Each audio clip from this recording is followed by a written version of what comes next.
बिस्मिल्लाहिर्रहमानिर्रहीम। शुरू अल्लाह के पाक नाम से जो नहायत मेहरबान और रहम करने वाला है। मेरे रब की दी गई नेमतों का, रहमतों का, बरकतों का हर लम्हा हर घड़ी शुक्र अदा करके ज़िंदगी गुजारनी चाहिए। अस्सलाम वालेकुम ख़वातीन और हज़रात, हम आपको वीकेंड एट होम की प्रोग्रामिंग में Pakistan television network Lahore centre से आप सुंदस जमील के साथ, हमारी टीम के साथ ये प्रोग्राम देख रहे हैं। बहुत शुक्रिया प्रोग्राम को देखने का। प्रोग्राम में जो सजेशंस, आपकी जो कीमती आरा हैं, थैंक यू सो मच। हमें मुख्तलिफ प्लेटफॉर्म के ज़रिए, जिसमें सोशल मीडिया का प्लेटफॉर्म है, वीकेंड एट होम का जो ऑफिशियल वीडियो टीज़र है वो PTV होम के ऑफिशियल फेसबुक पेज पे हमने शेयर कर दिया। आप देखें वक्त कैसे तेज़ी से बदल रहा है, टेक्नोलॉजी कैसे बदल रही है। एक दौर ऐसा होता था कि सिर्फ लेटर्स के ज़रिए ही जो है कार्ड्स के ज़रिए आप दूसरों का हाल अहवाल पूछा करते थे, या कोई पैगाम आपने पहुंचाना होता था तो लेटर्स का ज़्यादा इस्तेमाल किया जाता था, या ख़ुद इंसान चला जाया करता था। लेकिन आप देखें कि सोशल मीडिया की वजह से, जिसमें इंस्टाग्राम आ जाता है,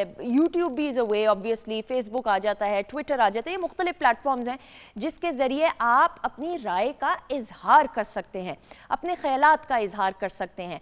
और ये जो ट्रांसफॉर्मेशन हुई, आप देखें सोशल मीडिया ने जो इतना ज़्यादा हमारी ज़िंदगी में एक बड़ा अहम अब किरदार अदा कर रहा है, ये हम इस ट्रांसफॉर्मेशन दौर से गुजरे हैं। मुझे आज भी याद पड़ता है कि जब मैं 10th क्लास में थी तो इंटरनेट नया नया आया और एक मोडेम हुआ करता था, उसके ज़रिए कनेक्ट किया जाता था इंटरनेट को, और उसको भी कनेक्ट करने में टाइम लगता था, और ईमेल होता था एड्रेस, और वो करते करते करते जो है फिर उसके बाद जो भी प्लेटफॉर्म्स आए। लेकिन हमारे बच्चों को ये फैसिलिटीज़, ये सहूलियात मुयस्सर हैं और हमारे बच्चे टेक्नोलॉजिकली इक्विप्ड हैं। लेकिन यहाँ पे इस बात का ख़ास तौर पे ख्याल रखना कि ज़रूरत से ज़्यादा भी इंफॉर्मेशन एक ख़ास एज में सही नहीं होती। बड़े बुज़ुर्ग हमेशा कहते हैं कि हर चीज़ का एक वक्त होता है, उस मुनासिब वक्त में ही उस चीज़ की समझ बूझ हो तो ज़्यादा अच्छी बात होती है।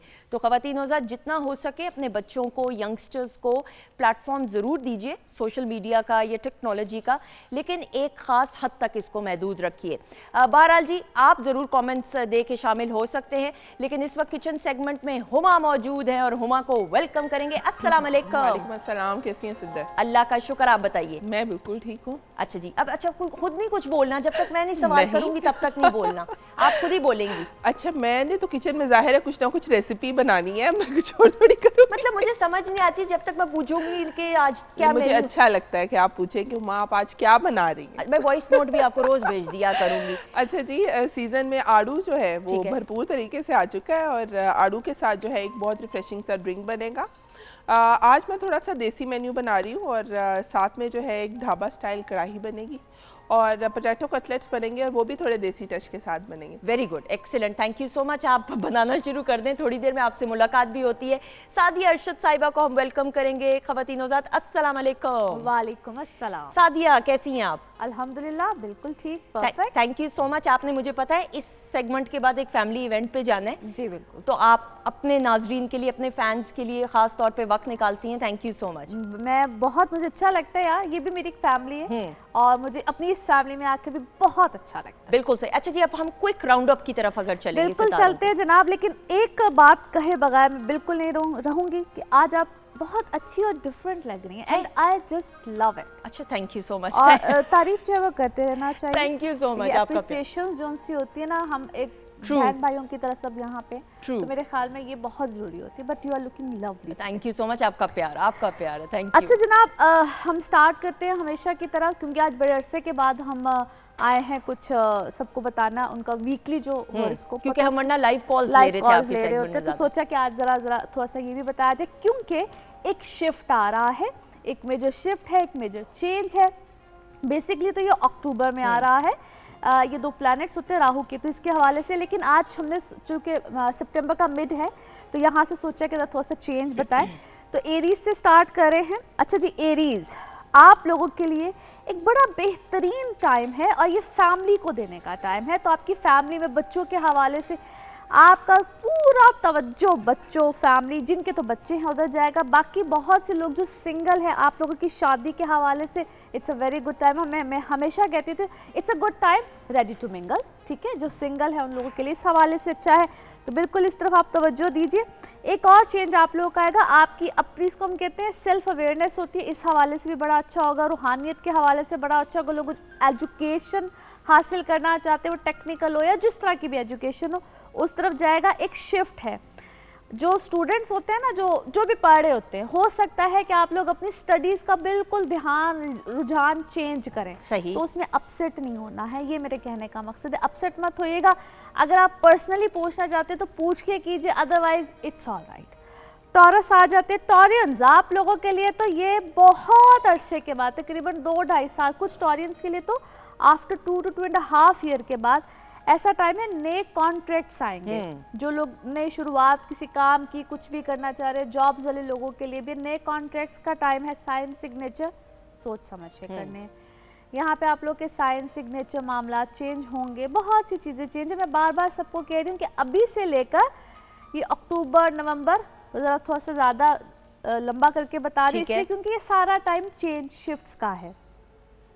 पर्सनल लाइफ के लिए भी है, फैमिली के लिए भी है, और बहुत से लोग जो कि ओवरसीज जाके कोई शिफ्ट होना चाह रहे हैं, इमिग्रेशन लेना चाह रहे हैं, उन लोगों के लिए भी। तो आप लोगों के लिए भी एक है आसानी, मगर थोड़ा सा आपको लगेगा कि मेरे तो बहुत सब कुछ इस तरह स्क्वीज हो गया, ख़त्म हो गया, इस तरह से करके थोड़ा सा ज़रा एक इस तरह का शिफ्ट है। फिर आ जाते हैं जी जेमिनाइज। अच्छा, जेमिनाइज आप लोगों के लिए कोई घर का चेंज, कोई रेनोवेशंस, कोई इस टाइप की चीज़ें आप लोग ना प्लान कर रहे होंगे, कोई प्रॉपर्टी बाय करना, या जिन लोगों की कोई अबाउजदाद की तरफ से कोई जायदाद के मसले कुछ इस तरह के होते हैं, उन लोगों के लिए भी एक बड़ा इस तरह का अहम टाइम है। ठीक है। लेकिन आप लोग को प्रॉपर्टी बाइंग, सेलिंग, कुछ इस तरह की तरफ लगे रहेंगे।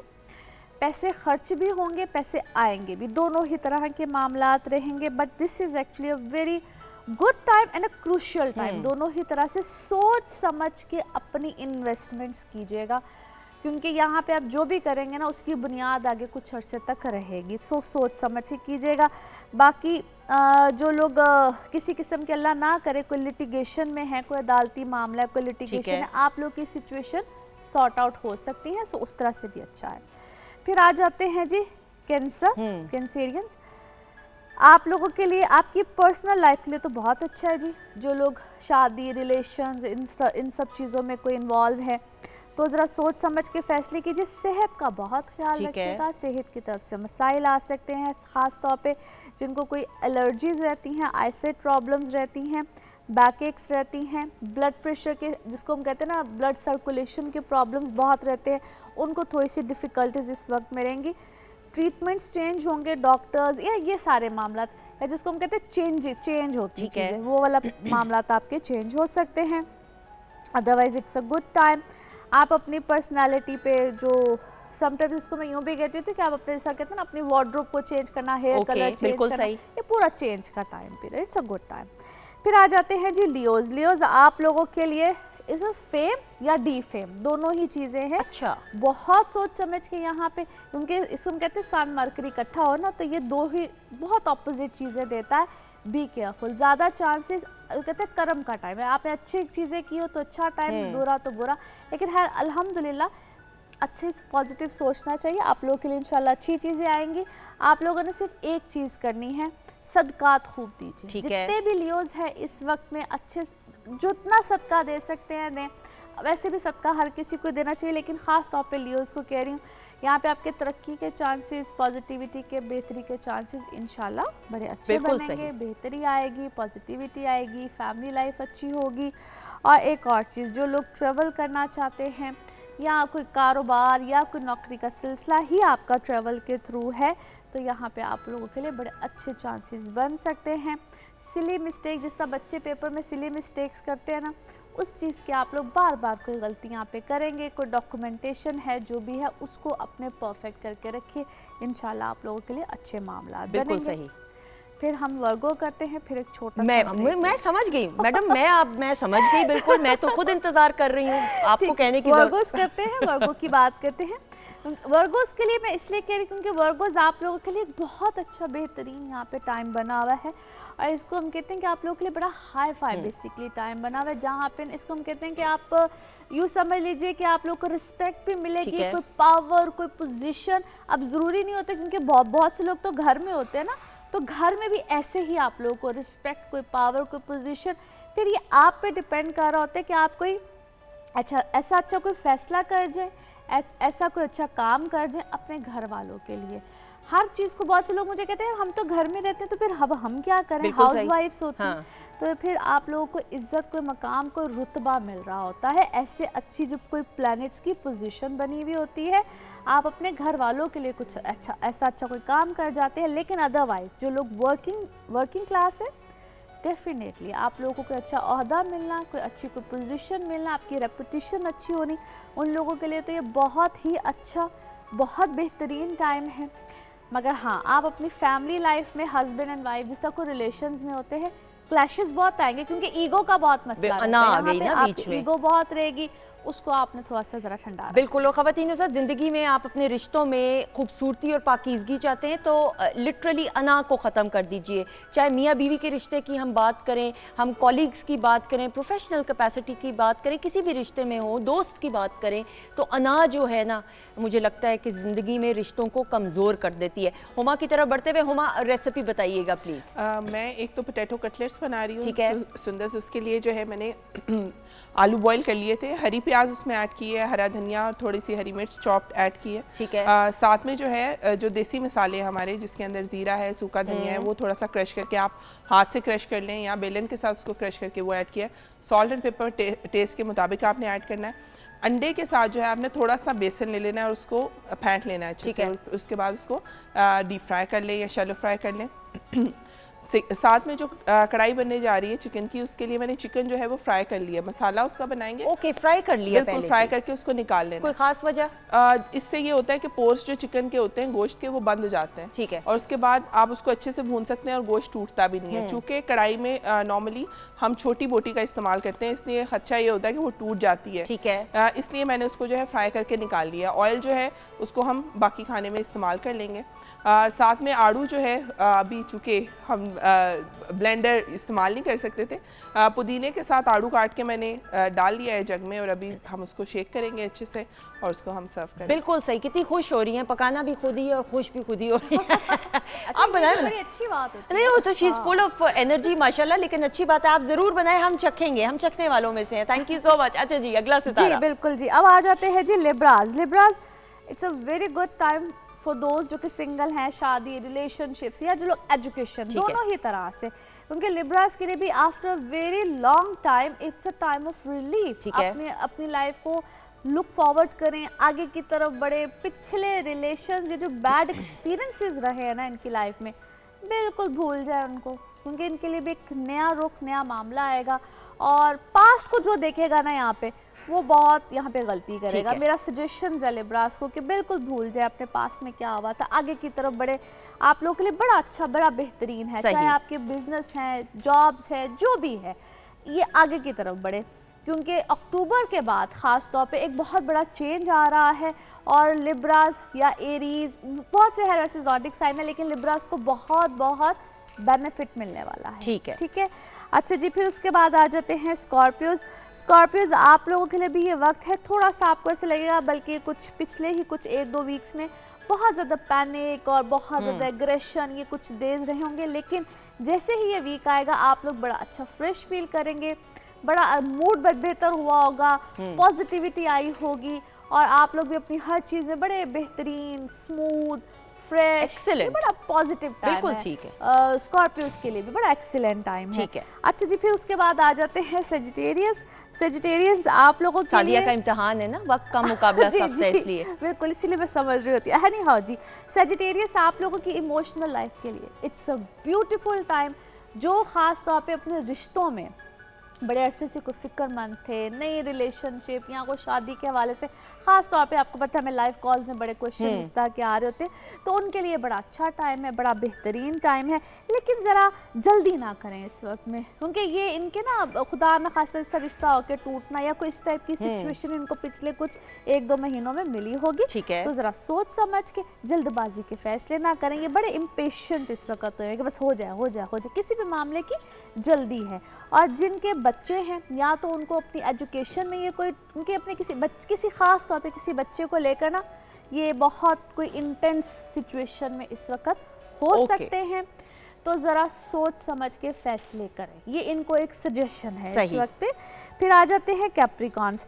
अच्छा जी, कैप्रिकॉन्स आप लोगों के लिए इट्स अ गुड टाइम, बल्कि beginning of so many things. Okay. और ये एक जिस तरह ये लास्ट 2-3 मंथ से इनके सामने बहुत सी ऐसी चीज़ें सामने आ रही होंगी या ऑप्शंस के लिए आ रही होंगी। सो इट्स अ टाइम जहाँ पे ये सोच समझ के, इनको भी मेरा सजेशन यही है कि सोच समझ के ये कुछ स्टेप फॉरवर्ड ले या कोई फैसले करे, और कुछ नई चीज़ें इनके लिए नवंबर में सही आएंगी। Good for good. Yes, Okay, definitely for excellent. Good. मगर चॉइसेस यहाँ पे जो मिल रही हैं, अभी जो मिल रही होंगी आजकल में, उसको ये बहुत सोच समझ के एक्सेप्ट करें, सही। सजेशन। फिर आ जाते हैं जी एक्वेरियस। एक्वेरियस। एक्वेरियस मैंने शायद बहुत अर्सा पहले भी कहा था कि सबसे जो क्रिटिकल सिचुएशन मिल रही होगी ना, वो एक्वेरियस को मिल रही होगी। और इनके लिए कोई जगह का शिफ्ट भी आ सकता है, वो शहर का हो, वो मुल्क का हो, और ये भी कोई सी कश्मकश में आजकल होंगे। Any how it is not a bad idea. अगर ये लोग शिफ्ट करना चाहते हैं तब भी ठीक है, नहीं करना चाहते तब भी ठीक है, but yes, full of options. ये टाइम इनके लिए फुल ऑफ ऑप्शंस है। पैसे इनके बहुत गए हैं, इस पूरे साल में पैसे बहुत गए हैं, बट अगर ये दोबारा किसी अर्निंग पॉइंट पे आ रहे हैं तो इट्स अ गुड टाइम। नवंबर के बाद इनके लिए वक्त बहुत अच्छा है। फिर आ जाते हैं पाइसिस। उसके बाद पाइसिस हमारा लास्ट ज़ोडिक साइन है जी। पाइसिस आप लोगों के लिए ये बड़ा ही बेहतरीन टाइम है, मगर एक सजेशन है इस पूरे सितंबर में, बल्कि एक सजेशन है कि आप लोग अपनी स्पेंडिंग्स को कंट्रोल कर लें। ठीक है। और कोई बड़ा फैसला या बड़े जिसमें फाइनेंसेस इंक्लूड हो ना, पैसे आपके, मत कोई फैसला लें। आपसे कोई गलत फैसले होंगे, कोई चीज़ खरीदनी है या बड़े पैमाने पे कुछ फैसला, अभी रुक जाएं। और जैसे ही अक्टूबर स्टार्ट होगा, अल्हम्दुलिल्लाह आप लोगों के लिए बड़े अच्छे मामलात आ रहे हैं, और आपको इस बात का एहसास भी हो जाए। बिल्कुल सही। Thank you so much Sadia. वक्त का मुकाबला सख्त लेकिन उम्दगी के साथ जो वक्त दिया जाता है उसमें निहायत जिम्मेदारी के साथ काम करती हैं। सादिया अरशद साहिबा हमारे साथ मौजूद हैं। लेकिन ख़वातीन ज़ात वीकेंड एट होम में हम ख़ास तौर पे म्यूज़िक का और मौसीकी का एहतमाम करते हैं, और हमारी कोशिश ये रहती है यंग टैलेंट को भी प्रमोट किया जाए। लेकिन हम जब शबाना अब्बास की बात करते हैं, she is young and talented माशाल्लाह से। हम PTV पे इनको मुख्तलिफ प्राइवेट चैनल्स पे इनको परफॉर्म करते हुए देखते हैं। अल्लाह ताला ने इनको बहुत ही खूबसूरत आवाज़ से नवाजा है। मेरी इनसे मुलाकात हमेशा रहती है। रमज़ान पाकिस्तान की ट्रांसमिशन में भी आपकी इनसे मुलाकात रही, तो जल्दी से बहुत ही अपनाइयत के साथ दावत देते हुए शबाना अब्बास।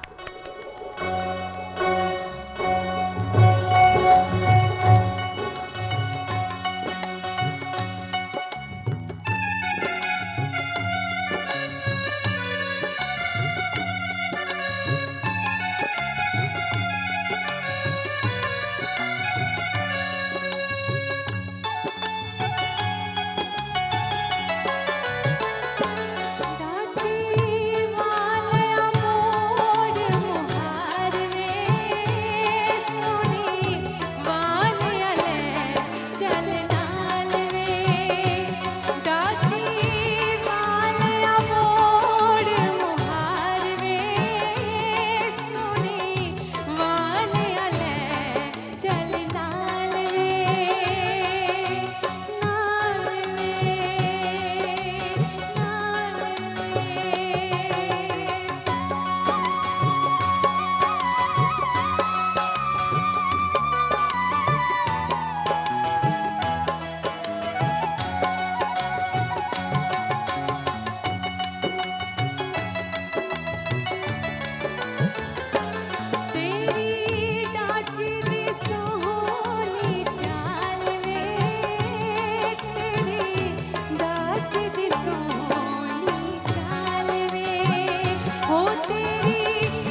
खुशामदीद कहते हैं। वीकेंड एट होम की programming Pakistan television network Lahore centre से आप देखते हुए मेरे सामने जो नहायत मुअज़्ज़ज़ मेहमान शख्सियत हैं, ख़वातीन हज़रात, हमारे घर की तरबियत, हर घर की तरबियत, और फिर पाकिस्तान टेलीविज़न नेटवर्क ने तमाम एंकर्स की, तमाम लोगों की तरबियत ऐसी की कि जब आप अपने बड़ों का तारुफ़ कराते हैं तो बैठ के तारुफ़ नहीं करवाते, अपने किसी बड़े का और ऐसी शख्सियत का कि जिससे आपने कुछ सीखा हो या सीखना चाहते हो, तो वो आज़ी और इंकिसारी भी उस और एहतराम भी उस तारुफ़ में नज़र आना चाहिए। तो इसलिए मेरे सामने जो मुअज़्ज़ज़ मेहमान शख्सियत हैं, गो के मैंने क्लासरूम में बैठ के इनसे नहीं कुछ सीखा, लेकिन उस्ताद जो है, हमारे यहाँ बड़ी बदकिस्मती के ये काम तासुर है कि जब तक आप किसी यूनिवर्सिटी में किसी शख्सियत से या क्लास में बैठ के स्कूल में ना पढ़ें तो उस्ताद नहीं होता। उस्ताद तो वो होता है जो आपकी ज़िंदगी को बेहतर करने में आपकी रहनुमाई करता है। मेरी ये जो मेहमान शख्सियत है, अल्लाह ताला ने इनको बेशुमार सलाहियतों से नवाजा। अगर मैं इनके करियर की बात करूं, शख्सियत की बात करूं, तो आप एक शायर हैं, और शायर ऐसे कि शायरी का आगाज़ 8 साल की उम्र से ही कर दिया गया और मुख्तलिफ़ किताबें शाया की। उसके अलावा कॉलमिस्ट हैं आप, फिर मुख्तलिफ़ अलूम पर अबूर हासिल है। फिर नुसरत बुखारी साहब की हम बात करते हैं तो सूफ़ी के रास्ते पर चल निकले, और ये एक ऐसा रास्ता कि जिसमें मुश्किलात का भी बड़ा सामना करना पड़ता है, लेकिन जिस जिम्मेदारी के साथ और उम्दगी के साथ ये लोगों की तरबियत करने में अपनी ज़िंदगी को वक्फ किया इन्होंने, ये काबिल मिसाल है बात। हमारे साथ मौजूद हैं, we are very lucky, Nusrat Bukhari साहब। अस्सलाम वालेकुम सर। वालेकुम अस्सलाम। कैसे हैं आप? अल्लाह का करम, दुआएं आपकी, अल्लाह का एहसान। मैं इंसाफ नहीं कर पाई, लेकिन नहीं, माशाल्लाह बहुत। मैं बैठ सकती हूँ तशरीफ? Thank you so much. बड़ी मुश्किल से, और ये मेरे ख्याल में सर गालिबन वैसे जुल्म सा है, पिछले मैं कोई 8 महीनों से आपको बुला रही थी प्रोग्राम में। जी हाँ, बस मेरी बदकिस्मती है कि मैं हाजिर नहीं हो सका। बस ये 8 महीनों से कोशिश थी, लेकिन चले हो गई कामयाब कोशिश। सर बहुत शुक्रिया। सामने मौजूद हैं जी। ब्रेक पर जाने से पहले मैंने आपको बताया, शबाना अब्बास बहुत ही खूबसूरत आवाज़ की मालिक, इनको भी खुशामदीद कहते हैं। अस्सलाम वालेकुम। वालेकुम अस्सलाम, कैसी हैं? अल्लाह का शुक्र, दुआएं। बहुत शुक्रिया आपका। सर 8 साल 9 साल की उम्र में शेर व शायरी करना, और स्कूल भी कंप्लीट ना किया, मुकम्मल ना कर सके, कॉलेज तो बहुत बाद की बात, यूनिवर्सिटी भी नहीं जा पाए, सर थोड़ा सा बताते हुए। ये स्कूल तो मैं गया ही नहीं जी। ठीक है। बिल्कुल नहीं, बस वो महफिलों में बैठ के सीखा है, और चलते फिरते गाड़ियों में, कोई अच्छी अच्छी महफिलों में बैठा, अच्छे लोगों में बैठा, वहीं पर ही बस समझ आई है कुछ।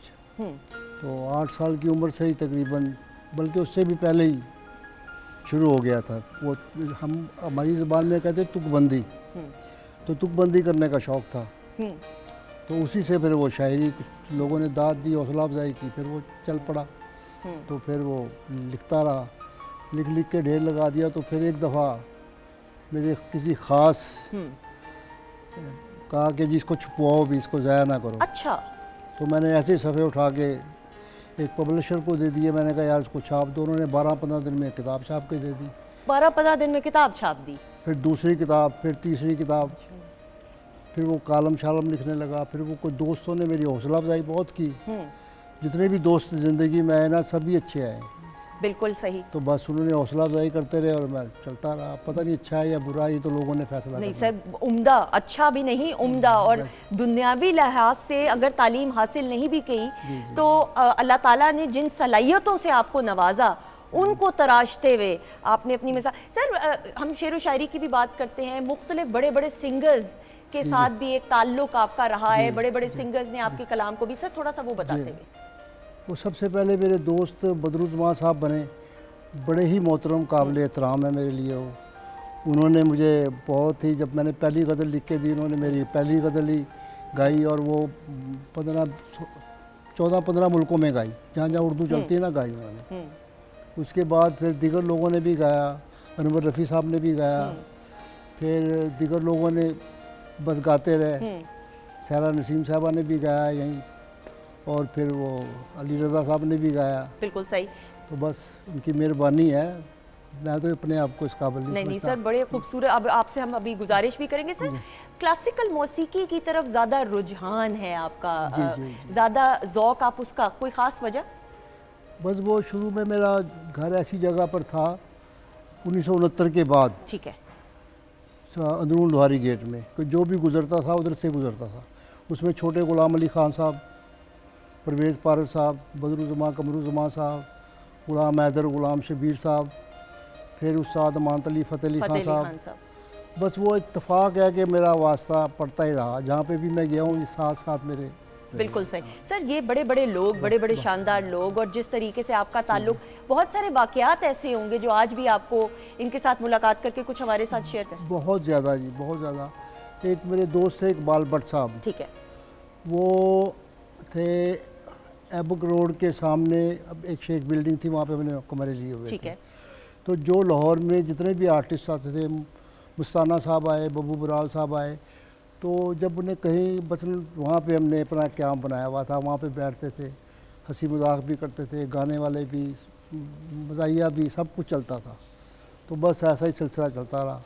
फिर वहाँ पर ये नारकली में मेरे उस्ताद, मैं उनको कहूँगा महाराज गुलाम हुसैन कथक, उनकी सोबत में बैठने का मुझे काफ़ी वक्त मिला, तो उनसे भी सीखने को भी मिला। बस बातें सुनता था, वैसे बाकायदगी से तो मैंने शागिर्दी किसी की भी नहीं की, मगर जिसने एक लफ्ज़ भी जिसका अपनाया है वो उस्ताद ही कहलाएगा। बिल्कुल ऐसा ही, बिल्कुल सर। महाराज ने तो if I am not wrong Saeed Noor साहब की फिल्म भी की, और जी हाँ, बड़े जी हाँ, जी हाँ, जी बहुत सारा गूंगी फिल्मों में हीरो आते रहे वो।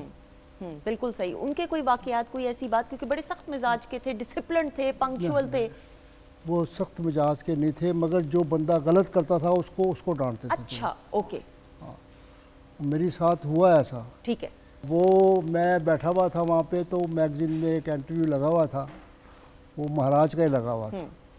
तो एक लीडर थे हमारे, मैं नाम नहीं लूँगा उनका, ठीक है, नामवर थे, वो बैठे हुए थे। तो वो कहने लगे कि वो बातें किए जा रहे थे अपने, मैंने वहाँ तकरीर की तो इतना बंदा इकट्ठा हुआ, ये कहा वो कहा, मगर मैं पढ़ने में लगा रहा और मुझे पता था कि इन्होंने मेरे साथ करना क्या है।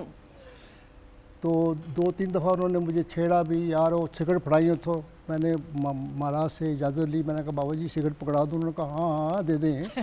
मैंने सिगरेट माचिस पकड़ा दिया उनको, मगर मुझे पता था कि अंदर उनके आग जल रही है। बिल्कुल सही। आखिरकार उन्होंने क्या किया, मेरे हाथ से ना काफ़ी देर के बाद ना एकदम वो मैगज़ीन, अच्छा ये बता दूं कि मेरे वालिद साहब के दोस्त भी थे। ठीक है, ठीक है। तो उन्होंने मेरे हाथ से सिगरेट और माचिस वो अपने वो मैगज़ीन छीन लिया। कहने लगे यार तुम अजीब बदतमीज़ आदमी हो, तुम्हें जनाब अली महफिल आदाब महफिल का पता नहीं है, मैं बात कर रहा हूँ तुम पढ़ने में लगे हो। तो मैंने मुस्कुरा के देखा और मैंने बाबा जी से कहा, महाराज गुलाम हुसैन कथक साहब से, मैंने कहा बाबा जी अगर इजाज़त हो तो मैं कुछ जवाब दूँ या कि खामोश रहूँ? उनका हाँ हाँ जवाब दो। अच्छा वो मुझे पीर साहब कहते थे, मैं उन्हें उस्ताद जी कहता था। ठीक है। पीर साहब उस जवाब दें। तो फिर मैं शुरू हो गया। फिर मैंने उनको कहा, मैंने कहा जनाब आपके लिए ये महफिल होगी, मेरे बात से तो ये स्कूल है, यूनिवर्सिटी है, कॉलेज है, मैं यहाँ कुछ सीखने के लिए आया हूँ। मैं महाराज गुलाम हुसैन साहब को देखने के लिए, समझने के लिए, सुनने के लिए आया हूँ। मैं आपकी लगवियात सुनने नहीं आया। तकरीर शकीर की होगी वहाँ पे, पता नहीं कौन से लोग आपको सुनते होंगे। जब यहाँ पे मुझे एक बंदे को मुतासर नहीं कर सके आप, तो वहाँ पे क्या करते होंगे? अच्छा वो भी बड़े बंदे थे, उन्होंने उठ के मुझसे माजरत की और कहने लगे यार मुझे माफ़ कर दो, मैं गलती पर था। तो आप ठीक कह रहे हैं, ये भी बहुत बड़ी बात है उनका। वो मेरे पता नहीं है या नहीं है, मगर मेरे दिल में उनका एहतराम बेपना। फिर उन्होंने कहा कि तुम मेरे बेटों की जगह हो, तुम्हारे वालिद साहब से मेरा दोस्ताना है, तो उस ब्याह पर भी मैंने तुम्हें डांटा। मैंने कहा जी बिल्कुल सही, बिल्कुल सही। सर उस्ताद अमानत अली साहब के बारे में बात करते हैं। उस्ताद अमानत अली खान साहब जो है मेरे, इनकी जो सिस्टर है वो मेरे बिल्कुल जिस गली में मैं रहता था शायद मीठे में करीब ही। ठीक है। तो वहाँ पे आना जाना था, मुझे बड़े अच्छे लगते थे, बड़े प्यारे लगते थे। मुझे पता नहीं था कि ये उस वक्त रेडियो ATV नहीं आया था। तो इत्तेफाक से एक हम बस में जा रहे थे, इन्होंने कहीं आगे जाना था, मैंने गुजरांवाले जाना था। वहाँ पे मुलाकात हुई तो मैंने इनको कहा, मैंने कहने लगे जी बहुत बड़े गवई हैं। मैंने कहा जी आप मेहंदी हसन हैं? तो वो हंसने लगे हंसने लगे। कहने लगे जी मेरा नाम अमानत अली खान है। खैर वो बैठे रहे। जब मैंने उनका लहजा सुना बड़े अच्छे लगे मुझे। मैं खैर गुजरांवाले उतर गया। तो उसके बाद फिर मुझे वो मेरे इलाके में मुझे मिले तो मैं उनसे जंपी डाल के मिला। फिर उसके बाद उनसे प्यार हुआ। उसके बाद मैंने तबला, बाजा, हारमोनियम, वो जो भी साज है, बांसुरी बूंसुरी अपने घर में ला के ना रख ली। तो फिर वहाँ से जो भी लोग गुजरते थे, साथ छोटे गुलाम अली खान साहब हुए, गुलाम हैदर खान साहब ये हुए, तो ये मेरे पास बैठते थे, गाते बजाते भी थे बिल्कुल वहाँ सही। बाजा। और आज भी मेरे पास बाजा हारमोनियम वगैरह रखा, वो मुझे नहीं आता, सुनने की भी वो तमीज़ नहीं है, बस लोगों में बैठ के थोड़ा बहुत बिल्कुल सही, बस, बिल्कुल। जी, सर पहली किताब जब शाया हुई जी जी। तो एहसासात, जज्बात क्या थे? लोगों का तो कोई एक पीस या कलाम भी हो जाए पब्लिश तो बहुत बड़ी बात होती, किताब तो फिर। मैं डर रहा था उस पर। मुझे असल में मेरी बेगम ने कहा कि इसको ज़ाया ना करो, उसको छुपाओ। तो वो मैंने किताब अपनी पहली जो एक गीत पर मबनी था प्रोग्राम, वो था कि तन्हा तन्हा दिल रहता है, चुपके चुपके कुछ कहता है। तो वो जब अभी मैंने छपने के लिए दी थी किताब, तो वो तन्हा तन्हा के नाम से ना अहमद फराज साहब की किताब आ गई, अच्छा, तन्हा तन्हा। तो फिर मैंने अपना उसका नाम बदल के चुपके चुपके रख दिया। अच्छा, ओके सर, ये मैं दिखाते हुए भी आप बताते रहिए साथ साथ, ठीक है? जी, चुपके चुपके चुपके, ठीक हाँ है, जी। ठीक है, तो फिर मैंने चुपके चुपके रख दिया। ठीक है। उसके बाद फिर वो मेरी उनसे मुलाकातें होती रही मुख्तलिफ लोगों से, मगर मैं डरता रहा, और आज भी डरता हूँ बड़े लोगों से ना, बहुत डरता हूँ ये तो- शायरों से। मैं क्योंकि मुस्तनद शायर तो नहीं हूँ। ये आपकी आर्ज़ी है, ये हाँ। आपकी आर्ज़ी है सर। बस- इसमें से कुछ पेश करते हुए मैं, अगर आपकी जी। इजाज़त से, या जो आप कब को बेहतर लगे, चंद अशार। क्यों शबाना? जी बिल्कुल। वो फिर तेरी याद ने सताया है, जाने वाले तू याद आया है, क्या बिगाड़ेगी गम की धूम मेरा, तेरी यादों का सर पे साया है। वाह, क्या बिगाड़ेगी गम की धूप मेरा, तेरी यादों का सर पे साया है, और तेरी महफिल में खुद नहीं आया, शौक़े दीदार खींच लाया है। अरे वाह वाह, तेरी महफिल में खुद नहीं आया, शौक़े दीदार खींच खींच लाया लाया है, है। और तोड़ डाला मेरे तख़य्युल को, गीत किसने ये गुनगुनाया है। वाह वाह। तोड़ डाला मेरे मेरे तख़य्युल तख़य्युल को। को, गीत किसने ये गुनगुनाया है, और लोग कहते हैं उसको दीवाना, लोग कहते हैं उसको दीवाना, ज़ख्म खाकर जो मुस्कुराया है। वाह, बहुत खूब। और मर गया खुद वो कसरत गम से, मर गया खुद वो कसरत गम से, जीना जिसने मुझे सिखाया है, और अपना अपना नसीब है नुसरत, मैंने खोया किसी ने पाया है। वाह, बहुत खूब, बहुत खूब। सर कुछ और भी पेश करते हुए, अच्छा। मैं वाकई में चाह रही हूँ कि ये कैसे कलाम है। ख़वातीन हज़रात, मैं आपको ये ज़रूर बताते हुए कि जो बड़े बड़े सिंगर्स हैं, उन्होंने फिर जो सर के कलाम को पेश किया, वो भी आप सुन सकते हैं, वो भी आप यूट्यूब के ऊपर अवेलेबल। Ji sir please. अच्छा, ये कोई अफसानवी टाइप काम भी है इसमें ठीक। ना, पढ़ाई कहता हूँ, ना वो बहार के दिन है ना वो ज़माना है, ना वो बहार के दिन है ना वो ज़माना है, ना वो चमन है ना वो मेरा आशियाना है, और कली के लब पे तबस्सुम है फीका फीका सा, कली के लब पे तबस्सुम है फीका फीका सा, मैं देखता हूँ कि बदला हुआ ज़माना है। वाह, बहुत खूब। और कहाँ वो शोखियाँ साकी, कहाँ वो शोखियाँ साकी, कहाँ वो हुस्न शबाब, ना वो अदा है ना अंदाज दिल बराना है, असीर होके चले हैं चमन से देखिए अब, कहाँ कहाँ का मुकद्दर में आबुदाना है। वाह, और शुक्रिया। बहक उठा जो कोई रिंद वादा खार तो क्या, बहक उठा जो कोई रिंद वादा खार तो क्या, ये तेरा घर नहीं साकी शराब खाना है। वाह, और अभी से आप क्या उकता गए, ज़रा ठहरे, अभी से आप क्या उकता गए, ज़रा ठहरे, अभी फसाना है दर्द जिगर सुनाना है, और जनू की वादी में होशो खरत की ये बातें, बड़ा ही जुर्म है अंदाज बागियाना है। खूब, थोड़ी बहुत सी- खूब, हाँ। बहुत खूब। सर मैं आपसे ये भी पूछते हुए कि घर में आपकी बेगम, आपके बच्चे माशाल्लाह, जी, जी। आपने कभी सोचा कि दुनियावी लिहाज से भी तालीम को जो है मुकम्मल किया जाए? बहुत ज़्यादा अब महसूस होता है कि तालीम के बगैर आदमी अंधा ही होता है। काश मैं तालीम हासिल कर देता। मैंने बाद में 2-3 साल मैं घर में रहा, और मैं घर से बाहर नहीं निकला, पढ़ता रहा उल्टा सीधा जैसे भी आता रहा, बगैर उस्ताद की चीज़ें वगैरह करके। तो बस बाकी ये मैं ज़रूर कहूँगा अपने छोटों को कि तालीम बहुत ज़रूरी, पढ़ना बहुत ज़रूरी है, और ऐसी तालीम भी नहीं कि सिर्फ पढ़ना लिखना ही है, बल्कि समझना भी है। बिल्कुल सही। और तालीम व तरबियत, इल्म व हुनर, हुनर के बगैर इल्म बेकार मैं समझता हूँ, बिल्कुल सही। और तरबियत के बगैर तालीम बेकार समझता हूँ। बिल्कुल, बिल्कुल। सर मैं एक आखिरी सवाल ज़रूर आपसे, फिर और ऑब्वियसली आपसे चंद अशार भी सुनते हुए, जी। आपकी नज़र में तालीम हासिल करना और बाशऊर होना, ये दो मुख्तलिफ चीज़ें? नहीं, वो जी हाँ, इल्मी शऊर होना ज़रूरी है। इल्मी शऊर होगा तो इल्म हासिल करके कोई फ़ायदा उठा सकेंगे ना। जब इल्मी शऊर ही नहीं होगा तो फिर इल्म से क्या फ़ायदा लेंगे। मैंने बड़े बड़े पढ़े लिखे लोगों को देखा है कि 2-2, 3-3 MA 4-4 MA किए हुए हैं और वो जनाब बैठते उठते हैं मेरे साथ, तो अच्छा नहीं लगता मुझे। बिल्कुल सही। तो तालीम और तरबियत ख़वातीन और हज़रात और डिग्री हासिल करना, लेकिन फिर बाशऊर होना, ये तमाम मुख्तलिफ मराहिल है, और स्किलफुल होना, हुनरमंद होना, ये बहुत ज़रूरी है। सर आपको खुदा हाफिज़ कहने से पहले मैं ज़रूर चाहूँगी चंद अशार कुछ और पेश करते हुए। अच्छा जी। और फिर हम शबाना से भी दरख्वास्त करेंगे कि शबाना ने भी कुछ पेश करना है। जी सर, इजाज़त। Please please. राहे जुनू में ऐसे भी लम्हात आए हैं, राहे जुनू में ऐसे भी लम्हात आए हैं, रोए हैं हम कभी तो कभी मुस्कुराए हैं। वाह। राहे जुनू में ऐसे भी लम्हात आए हैं, रोए हैं हम कभी तो कभी मुस्कुराए हैं, और मेरी जबीन शौक़ ये सजदे ये इश्क़ गम, मेरी जबीन शौक़ ये सजदे ये इश्क़ गम, हर गाम पर चिरागे मोहब्बत जलाए हैं। बहुत खूब। और हमने दिए हैं दर से मोहब्बत जहान को, हमने दिए हैं दर से मोहब्बत जहान को, आदाब इश्क अहले खरीद को सिखाए हैं। और मैं कह रहा था उनसे शबे गम की दास्तां, मैं कह रहा था उनसे शबे गम की दास्तां, मुँह मुझसे फेर फेर के वो मुस्कुराए हैं। वाह। और मंजिल से बेखबर हूँ कोई हम सफ़र नहीं, मंजिल से बेखबर हूँ कोई हम सफ़र नहीं, ये काली रात और ये बेजान साए है।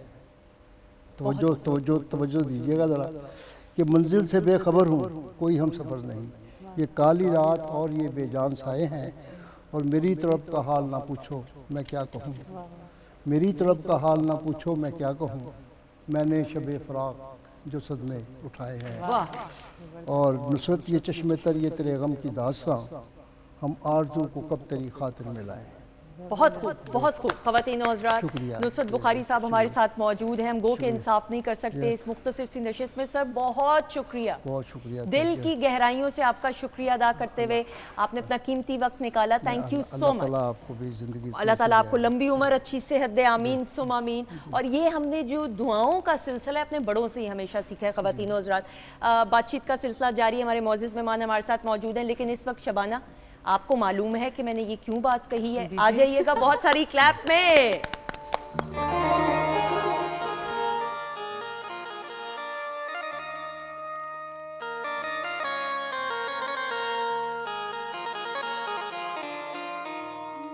नक विच सोहनी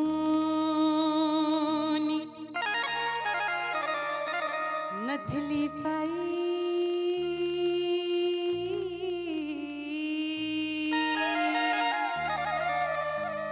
कन विच पाया डंडियां,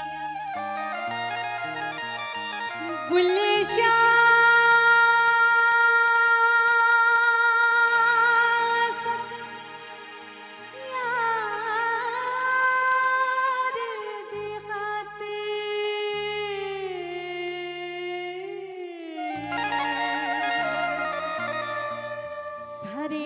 जग दिया चलिया पंडिया,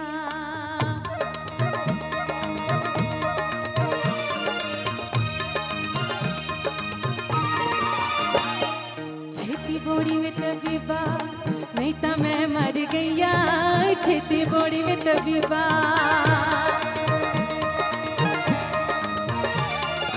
छेती बोड़ी में तबीबा नहीं तो मैं मर गया, तेरे इश्क नचाया, तेरे इश्क नचाया करके धैया धैया, छेती बोड़ी में तबीबा नहीं था मैं मर गया।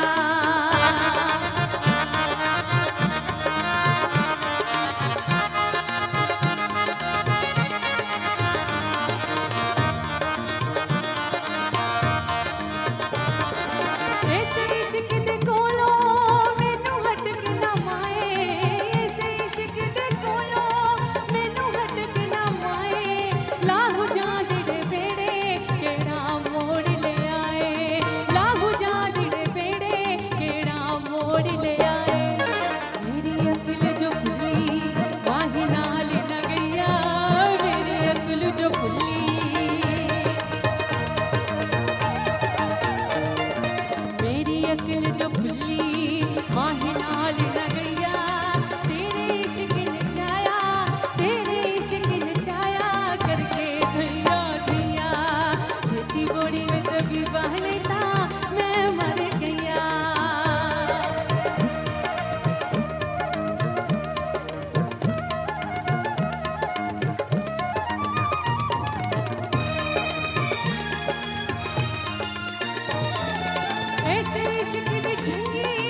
सदो शायनायत दे बूए बुले शानू सदो शायनायत दे बूए जिन्ने मैनू पवाए चोले साबित सुए जिन्ने मैनू पवाए चोले साबित सुए जब मारी सी अटी मैनू मिल गया पिया जब मारी सी अटी जब मारी सी अटी मैनू मिल गया पिया तेरे इश्क ने छाया तेरे इश्क ने छाया करके भैया भैया छेती बोड़ी में तबीबा नहीं तो मैं मर गया छेती बोड़ी में तबीबा नहीं तो मैं मर गया तेरे इश्क ने छाया तेरे इश्क ने छाया करके भैया आपको खुश आमदीद कहते हैं वीकेंड एट होम की प्रोग्रामिंग में एक और मोअज़्ज़िज़ मेहमान नहीं, ये गलत हमने जुमला इस्तेमाल लफ्ज़ किया, आपकी अपनी हैं वीकेंड एट होम की फैमिली मेंबर हैं, डॉक्टर फरजीन मलिक को वेलकम करेंगे। अस्सलाम वालेकुम। वालेकुम अस्सलाम, कैसे हैं आप सुंदर? अल्लाह का शुक्र। मैं थोड़ी सी ना देख रही थी कि वो हमारी शेफ़ गायब हो गई कहीं, तो मैं समझी कि किधर नाराज़ होकर चली गई, क्योंकि मैंने हुमा का भी कहना था कि हुमा मौजूद है, लेकिन अगर शॉट बनता तो हुमा ने होना नहीं था। हुमा नहीं हमसे नाराज़ होती, फिक्र ना करें। नहीं, खाना पका के हो जाए कोई बड़ी बात नहीं, खाना पका लें बस। नहीं प्रेजेंट करके चलिए, उसके ठीक है, बाद बस। उसके बाद खैर बस ठीक है। फिर 5 दिन बाद फिर कर लेंगे। नहीं मजाक, आपको पता है आपका मेरा अब प्यार ठीक है। अच्छा जी, शबाना भी मौजूद है और शबाना की आपने परफॉर्मेंस बहुत पावरफुल आवाज़ है है ना? She has got a very powerful voice माशाल्लाह। ऐसा ही हमेशा इनको हम दावत देते हैं और बहुत उम्दगी के साथ काम करती हैं। अच्छा जी डॉक्टर साहबा, ख़वातीन नौज़ात, आप लोगों की ऑब्वियसली रिक्वेस्ट फरमाइश पे भी, और वो टॉपिक्स के जो हम हर घर में कोई ना कोई शख्स रिलेट ज़रूर कर सकता है, वो तमाम जो हैं मौजू और टॉपिक्स को हम अपने प्रोग्राम में शामिल करते हैं। डॉक्टर फरजीन मलिक साहिबा के सेगमेंट में बिलखसूस। डॉक्टर साहिबा, now joint and body pains, जी, यानी जोड़ों का दर्द अगर कहूँ, और जिस्म में दर्द, जिस्म का दर्द, उसमें पट्ठों का दर्द भी आ गया। एग्जैक्टली सुंदस, ये बहुत ज़्यादा कॉमन प्रॉब्लम है, और स्पेशली आजकल चूँकि कभी पसीना आता है, कभी पसीना खुश्क हो जाता है, कभी बारिश हो जाती है, तो मॉइस्चर भी हवा में एक आ जाता है, तो उस वजह से बहुत सारे लोग बॉडी में पेन का शिकार हो जाते हैं। अच्छा, अब एक तो होती है जो कांस्टेंट पेन होती है, जिसको हम फाइब्रोमाइल्जियाज भी कहते हैं, और सुंदर उसकी ट्रीटमेंट ये होती है कि एंटी डिप्रेसेंट्स देनी पड़ती हैं। हाँ, वो ये होता है कि जब आपके बहुत ज़्यादा स्ट्रेस हार्मोन्स बढ़ जाए ना, तो आपकी बॉडी इस तरीके से चीखती है या आपको बताती है कि मैं something is not going right with me. तो ये उसकी हम फिर एंटी डिप्रेसेंट्स जब देते हैं तो फाइब्रोमाइल्जियाज को, यानी कि जिस्म के दर्द को बहुत हद तक फ़ायदा हो जाता है। ये क्रॉनिक पेन जो चलती जा रही है, मैं उसके बारे में बात करती हूँ। अच्छा, उसके बाद 4 चीज़ें हमने अपनी हमेशा सही रखनी होती हैं।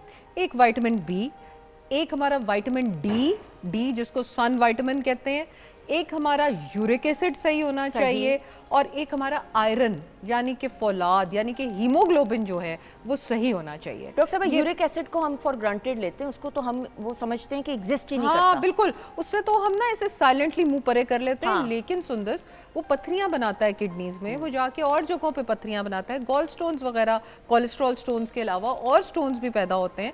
So we need to be very careful. और कैन यू बिलीव इट कि हमारे पाकिस्तान की पॉपुलेशन में बहुत सारे लोग हाई यूरिक एसिड और विटामिन डी की कमी का शिकार है। बिल्कुल सही। और पे दर पे मेडिसिन के ऊपर मेडिसिन, कभी कुछ, लेकिन वो दर्द की वजह जो है विटामिन डी, उसको सही नहीं करते। बिल्कुल सही। अब हम आ जाते हैं जो आम मौसमी दर्द हो रहा है, ठीक है, जॉइंट पेन्स होती हैं।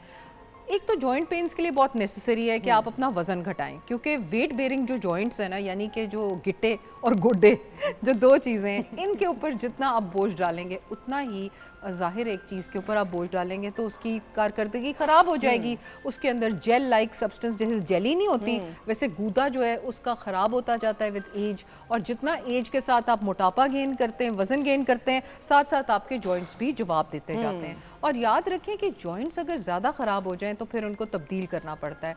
और ऑल्दो के साइंस ने ये तरक्की कर ली है कि हम तब्दील कर सकते हैं सुंदर, लेकिन ये एक बहुत बड़ा अमल है और बहुत लंबा पीरियड है। बिल्कुल, मुझे हमेशा याद है अब्बू हमेशा कहते हैं कि पहले से ही बीमारी का इलाज शुरू कर दो, बजाय इसके कि आप एंड का वेट करो कि एक्सट्रीम टेस्ट्स और एक्सट्रीम प्रोसीजर्स हो रहे, वो वैसे भी पूरी बॉडी के लिए सही नहीं होते। बिल्कुल। और हड्डियों और पट्ठों में आपके फादर के अलावा, वो तो मेरे टीचर भी रह चुके हैं, उनसे ज़्यादा कौन ज़्यादा जानता है कि और वो बताते भी रहे हमें, बल्कि जो कुछ हम आधे से ज़्यादा बोलते हैं वो उन्हीं की टीचिंग्स हैं, उन्हीं की पढ़ाई है। अल्लाह मियां उनको ज़िंदगी से दे। तो जब हम बात करते हैं देसी इलाज के बारे में, तो एक देसी इलाज है जो कि आप देखो, मैं आपको बताऊं, हल्दी के बारे में वेस्ट में जब बहुत उन्होंने साइंटिफिक स्टडीज़ की तो उन्होंने देखा कि हल्दी और जो हम एक गोली खाते हैं आइबुप्रोफेन, सही, वो दे आर इक्वल। ओके, अगर आप हल्दी का इस्तेमाल शुरू कर दें तो आपको आइबुप्रोफेन नहीं लेनी पड़ेगी। इसका कोई सादा नाम भी है क्योंकि ये थोड़ा टेक्निकल है, मैंने ये सुना नहीं है पहले कभी। इसका सादा नाम ब्रूफन के फॉर्म में आता है और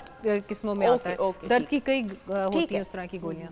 तो उसमें ये होता है कि कई जगहों पे आप ये ब्रूफन को रिप्लेस भी कर सकती है। ठीक है, अब क्या एक नुस्खा है जो मैं बड़ा अच्छा बता रही हूँ आपको, वो मैंने अपने ऊपर ट्राई किया हुआ है, क्योंकि मुझे ऑल्दो कि मैं स्विमिंग भी करती हूँ, खाना भी आजकल कम खा रही हूँ माशाल्लाह, आपको तो अल्हम्दुलिल्लाह, लेकिन वही मैं सोच रही हूँ, मैं सुबह उठ रही हूँ, मैं कोई एक घंटा मसाज चेयर में बैठी रहती हूँ ऐसे करके, मैंने कहा मुझे क्या हो रहा है, और हर हाय हाय करती मैं उठ रही हूँ।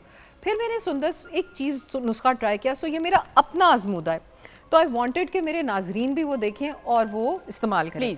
सबसे पहले तो ये फूल मखाने लेने हैं। ठीक है, फूल मखानों को आपने ले लिया, तकरीबन लेट से 5-6 उसके जो हैं वो आप रखेंगे, ठीक है, जो हैं वो, ठीक है, 5-6 उसकी जो होती हैं दाने ले लेंगे, ठीक है। उसके बाद आपने कमर कस लेनी है, ठीक है, कमर कस लेके कमर कस एक गोंद होती है, वो आपने तकरीबन 1 टेबल स्पून लेनी है, ठीक है। फिर आपने लेनी है अलसी के बीज 1 टेबल स्पून, ओके, आसानी से ठीक हो गया। फिर आपने लेने अखरोट जो कि ओमेगा 3 से भरे हुए होते हैं, और फिर आपने लेने अगेन 1 चम्मच, ये सब कुछ 1 टेबल स्पून है, ठीक है। फिर आपने 4 मगज लेने हैं, आपने छोटे वाले तिल लेने हैं जो नानों के ऊपर लगाते हैं, फिर आपने काजू लेने हैं, और फिर आपने जनाब उसको आपने यूज करना है, इसके अलावा हल्दी, ठीक है, हल्दी। उसके बाद आपने इसको ना देसी घी लेके हल्का सा उसको रोस्ट करना है, उसको जलाना तो बहुत दूर की बात है, आपने उसको रोस्ट हल्का सा करना है। ग्राइंडर में आप उसको पीस लें, और पीसने के बाद आप उसमें थोड़ा सा शक्कर या गुड़ शामिल कर लें, वो आप रख लें एक जार में।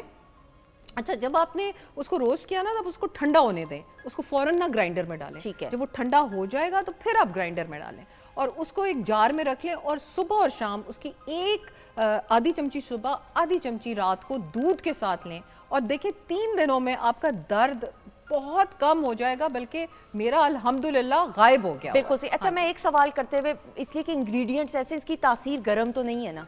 इसकी देखिए कुछ चीजों की तासीर गर्म है, ठीक है, आप उसके अंदर इलायची और सौंफ भी डाल सकते हैं। देखो मैं आपको ये बता रही हूँ कि जॉइंट्स में जब जॉइंट की जो होता है ना, उसमें अक्सर हमारे बड़े कहते हैं टकोर करें किसी चीज की, बिल्कुल सही। सो आई हैव ऑलवेज फेल्ट कि अंटिल एंड अनलेस को स्पोर्ट्स इंजरी हुई है, और स्पोर्ट्स इंजरी की वजह से कोई जो है आइसिंग करनी है कि सोज ना पड़ जाए, वरना आप उस जगह को थोड़ा गर्म करें, बिल्कुल सही। सो ये एयर कंडीशनर में आना जाना, पसीना आना, पसीने से अंदर आना जाना, इससे टेम्परेचर से गड़बड़ होती है, जिसमें इन्फ्लेमेशन। वो एक प्लास्टिक बैग होता है, पता नहीं मेरे जहन से नाम निकल गया, उसमें गर्म पानी डाल के वो टकोर के लिए यूज होता है, व्हाट इज इट कॉल्ड, वो बड़ा सा उसका एक होता है, that's a very good thing. वो बड़े बुजुर्ग, वो जो जेल वाला जो कह रहे हो आप, जिसके अंदर जेल होती है, वो माइक्रोवेव में भी रख सकते हैं आप, वो आप उसको पानी में भी गर्म कर सकते हैं। देसी भी है, और देसी तरीका ये कि रोटी लेके उसके अंदर सरसों का तेल और उसके अंदर हल्दी और थोड़ा सा नमक डाल के आप उसको गूंद लेते हैं, और उसको आप अपनी जो जगह है, जैसे घुटना वगैरह दर्द हो रहा है, तो उसके ऊपर रख के तो मलमल के पट्टी से बांध ले, तो उसकी तासीर वो जो है वो एग्जैक्टली तो वो बहुत एक अच्छा, वो हमारे गांव वगैरह देहात में यूज होता है। यही। और एक और भी ये चीज़ वो मेरे जहन से अभी निकल रही है, बॉटल होती है, मुझे याद है मेरी नानी वो यूज़ किया करती थी, वो अभी बिल्कुल जहन से निकल रही है। शबाना, आपसे भी बात करते हुए हम लाइफस्टाइल की हमेशा बात करते हैं, अगर लाइफस्टाइल अच्छा हो, प्रॉपर हो, बैलेंस्ड हो, तो बहुत सारी प्रॉब्लम्स ही नहीं बनती हैं। आपका लाइफस्टाइल क्या है? मेरा अल्हम्दुलिल्लाह अच्छा जा रहा है, लेकिन अभी फ़िलहाल मैंने खुद जैसे ये बात करें, मेरे जॉइंट्स बहुत पेन करते हैं और बॉडी थकी हमेशा ही आप रहती तो है। छोटी हैं। हाँ, बहुत थकी हुई रहती है। जैसे ये बात है, सेम मेरे साथ भी यही प्रॉब्लम है, तो मैं बड़े ध्यान से सुनी, मैं भी ये ज़रूर करूँगी। और मैंने ये पूछना था कि जो मिक्सचर बनाना है उसके हल्दी जब दूध में ऐड करना है ये सब कुछ, तब हल्दी यूज़ करनी है, तब जब ये मिक्सचर बनाना आप तब पहले use भी करना है? कर सकते हैं, लेकिन आप बाद में भी ऐड कर सकते हैं, लेकिन हल्दी को थोड़ा थोड़ा शुरू कीजिएगा। अच्छा, क्योंकि जिन लोगों को हाई ब्लड प्रेशर है उनको हमेशा हम कहते मुझे हैं थोड़ा सा ब्लड प्रेशर का भी इशू बस है, आप फिर एक लेकिन चुटकी इतना से शुरू ज़्यादा करें। नहीं है। ओके, ठीक एक है, चुटकी लेकिन से। मेरी जिस्म हमेशा थकावट में ही रहता है। आप कभी इंशाल्लाह fresh- बहुत अच्छा फील करेंगी। आई थिंक अगर आप ये हाँ। करेंगी तो बिल्कुल अच्छा शबाना, आपकी सिंगिंग के बारे में भी बात करते जी, हुए, जी, इतनी जी। खूबसूरत आवाज़ है, तरबियत की बात करें, ट्रेनिंग की बात करें, किस किस ने आपको ट्रेन किया? सबसे पहले मैंने अपने बाबा से सीखा और बचपन से मैंने अपने बाबा को फॉलो किया। फिर हीर वारिशा अल्हम्दुलिल्लाह मुझे पूरे पाकिस्तान की तरफ से अवार्ड भी मिला हुआ है। माशाल्लाह। उसमें मेरे जो उस्ताद हैं वो सरदार अहमद साहब हैं, और जो मैंने अलहमरा में सिंगिंग सीखी है वो मेरे टीचर हैं सर अब्दुल रऊफ साहब, उनसे मैंने सीखा बकायदा। अब्दुल रऊफ साहब तो हाँ जी, बहुत बिल्कुल क्लासिकल भी सीखा है और 5-6 साल मैंने अलहमरा में क्लासेस भी ली, और फिर मैंने एल्बम भी अपने रिलीज़ करवाए।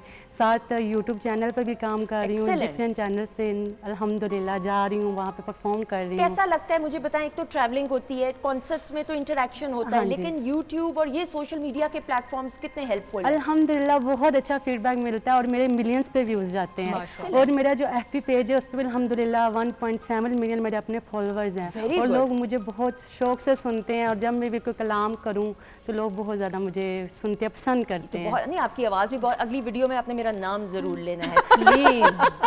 आपके और व्यूज बढ़ेंगे, ये मैंने आपको बता जनाब, दिया है। आपके नाम लेके तो हमारे पहले वीडियोस पे इतने व्यूज हैं भाई। ये नहीं, तो मैं आप लाजमी लूँगी। आपने जरूर जो है नाम से पुकारना है, मैं आ जाऊंगी हुमा के साथ। हुमा कुछ कर रही हैं अभी, हुमा की तरफ हम नहीं बढ़ेंगे बिल्कुल भी। अच्छा जी डॉक्टर साहिबा, हमने टिप ऑफ द डे तो शेयर कर लिया, अगर कुछ और आप बताना चाहें? मैं आपको ये बताना चाह रही हूँ कि जब आपके जिस्म में दर्द शुरू हो या जोड़ों में दर्द शुरू हो, सो उसको प्लीज़ फौरी तौर पे एड्रेस करें। हमेशा किसी भी चीज़ को जो ज़्यादा तकलीफ ना दे रही हो बैक सीट ना दें, क्योंकि जिन खवातीन में ये प्रॉब्लम, जैसे अभी ये यंग हैं, ये तो अभी जो स्कूल जाते हुए बच्चे हैं ना, ये उनके लिए भी यूज़ हो बिल्कुल सकता है सही। नुस्खा, क्योंकि आप देखते होगे थके हुए फील करते हैं, सुबह स्कूल जाते हुए नहीं उठते। बच्चे का एक्टिव होना ताकि वो अपनी ज़हनी और जिस्मानी सलाहियतों को यूज़ कर सके इज़ वेरी इंपॉर्टेंट। बिल्कुल और सही। सुंदस, अगर हम बाकी ठीक है फास्ट फूड वगैरह का रुझान है जो कि हम कहते हैं कि गलत है एक हद तक, लेकिन ये देसी नुस्खे वगैरह ज़रूर उन बच्चों की लाइफस्टाइल में इनकॉर्पोरेट करें ताकि so that brain can develop better. बिल्कुल सही। और खवातीनों साथ आप ये याद रखिएगा, हम देखते हैं कि हमारे गांव देहात में और बिल्कुल। जितने भी खवातीन हैं भाई, हाँ। मैं तो उनको सलूट पेश करती हूँ कि आप देखिए बिल्कुल। सुबह सवेरे वो खवातीन उठती हैं, घर का काम, खेती बाड़ी में भी, हाँ। खेतों में भी जाके काम करना, और माशाल्लाह उम्र ज़्यादा भी हो जाए तो उनको कोई प्रॉब्लम, एक्टिव रहती हैं, कोई बीमारी नहीं होती, प्रॉब्लम नहीं होती, क्योंकि उनका लाइफस्टाइल ऐसा है। Correct. मुझे ऐसा लगता है कि ज़िंदगी में हर किसी को, जिसमें मैं हैं, आप हैं, हम सब हैं, हम सबको अपनी लाइफ स्टाइल को बेहतर और इम्प्रोवाइज करने की ज़रूरत है, और नेचर के करीब, कुदरत के करीब होने की ज़रूरत है। डॉक्टर साहिबा, thank you so much. Thank you very much. बहुत शुक्रिया, आपने कहीं नहीं जाना, क्योंकि अब हम शबाना को बुलाने लगे हैं। शबाना, आपकी आवाज़ में क्या पेश करेंगी? मैं मैडम जी का कहंदे ने नैना। बहुत सारी क्लैप में शबाना आ जाइएगा।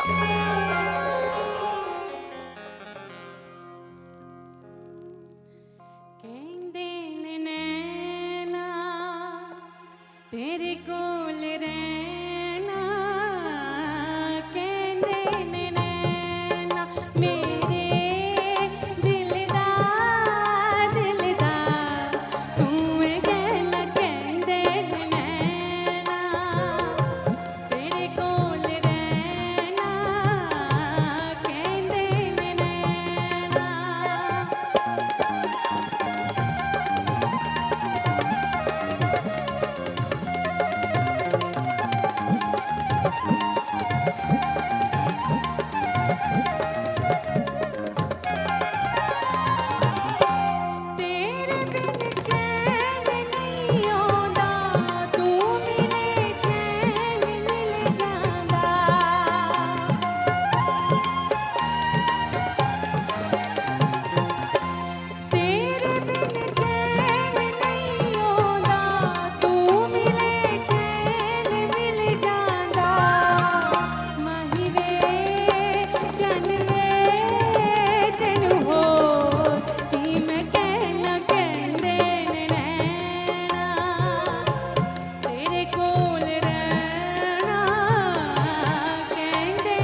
नौज़ाद ख़्वाम आपको खुश आमदीद कहते हैं वीकेंड एट होम में Pakistan television network Lahore centre से आप देख रहे हैं। किचन सेगमेंट में शेफ़ हुमा हमारे साथ मौजूद हैं और हुमा जो है फ़ाइनल प्रेजेंटेशन की तरफ बढ़ रही हैं, वो उसकी तरफ भी बढ़ेंगे। लेकिन हमारे जो मोअज़्ज़ज़ मेहमान जिन्होंने प्रोग्राम के बाद हमें ज्वाइन किया, उनका तारुफ़ कराते हुए मेरी पहली मेहमान शख्सियत ख़वातीन हज़रात एक सेल्फ मेड इंस्टीट्यूट हैं और एक ऐसे इंस्टीट्यूट हैं कि मैं ये समझती हूँ कि अगेन वही बात आ जाती है कि आपको सीखने के लिए, समझने के लिए शायद स्कूल भी नहीं स्कूल जाना चाहिए, तालीम भी हासिल करनी चाहिए, लेकिन बहुत सारे ऐसे हमारे बच्चे होते हैं जिनको वो शायद मौके नहीं मिलते या ऐसे हालात पैदा हो जाते हैं कि पढ़ाई कंप्लीट नहीं कर पाते।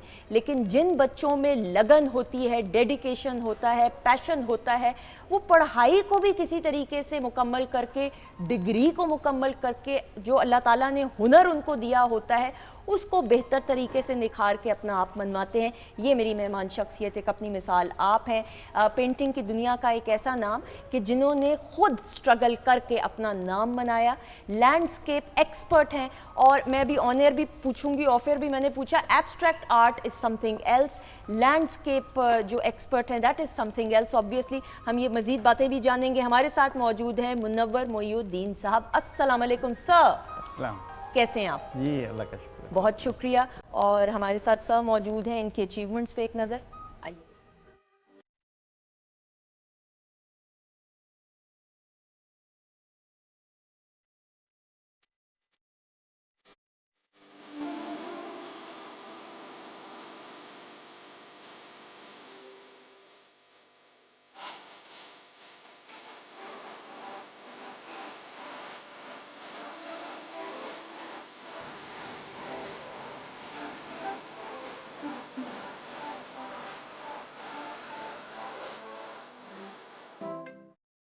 जी ख़वातीन हज़रात, हमारे साथ इस वक्त स्टूडियोज़ में मौजूद है मुनव्वर मोइनुद्दीन साहब और साथ ही तशरीफ़ रखती हैं, बहुत ही प्यारी हमारी अपनी है पाकिस्तान टेलीविज़न नेटवर्क। और फिर ख़वातीन हज़रात ये जो है ना, इनको मैं ख़ास क्रेडिट ये भी देती हूँ कि एक लड़की होने की हैसियत से तमाम ज़िम्मेदारियों को, रिस्पॉन्सिबिलिटीज़ को बहुत प्रॉपर और भरपूर अंदाज से निभाते हुए अच्छी एथलीट तो हैं, लेकिन अच्छी बेटी भी हैं, अच्छी बहू हैं, अच्छी बीवी, अच्छी माँ है।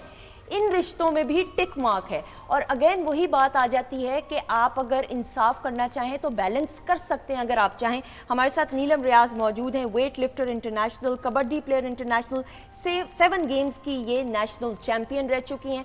हम इनको वेलकम करते हैं। अस्सलाम वालेकुम। वालेकुम अस्सलाम। नीलम कैसी हैं आप? अल्हम्दुलिल्लाह ठीक, आप कैसी हैं? बिल्कुल सही, अल्लाह का शुक्र, दुआएं। हमारे सामने शबाना भी मौजूद हैं, प्रोग्राम का हिस्सा हैं, बहुत शुक्रिया आपका भी।